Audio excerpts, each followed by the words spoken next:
Impeachment ni VP Sara Duterte? Mukhang sa Hulyo pa talaga ang bloodbath. Pero may isang nagre-reklamo. Panoorin at ikaw na ang humusga.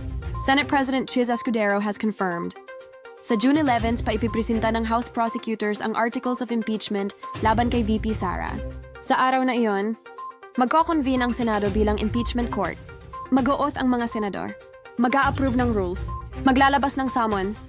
At dito may 10 araw si VP Sara para mag-submit ng sagot. Kaya posibleng June 21 ang deadline. Pero kahit makumpleto ito, hindi pa rin agad uusad ang trial. Bakit? Dahil June 13 ay mag-a-adjourn na ang 19th Congress. Kaya ang mismong trial, maaantala at sa Hulyo pa posibleng magsimula. Pero may nagre-reklamo.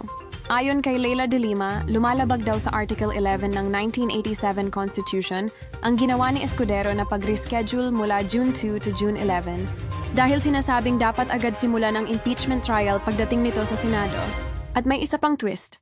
Kapag nag-resume na ang 20th Congress sa Hulyo, sila na ang magdedesisyon kung itutuloy, babaligtarin o deadmahin ang impeachment. Kung mananatiling si Speaker Martin Romualdez ang leader ng Kamara, malamang itutuloy ang laban, pero kung mag-iba ang liderato, posibleng mag-iba rin ang direksyon. Tanong ng bayan, kung matutuloy sa Hulyo ang bloodbath impeachment, mas pabor ba ito kay VP Sara? Lalo't nadagdagan ang kakampi niya sa Senado. Ito rin ba kinababahala ni Leila de Lima? Kaya ba ayaw niyang madelay ang proseso? Kung gusto mong updated sa bawat twist ng impeachment drama, i-like mo na ito, mag-comment ng opinion mo, at i-follow kami para sa balitang hindi puro sigawan. Impormasyon ang bida. Pagod ka na ba sa tambak na labada?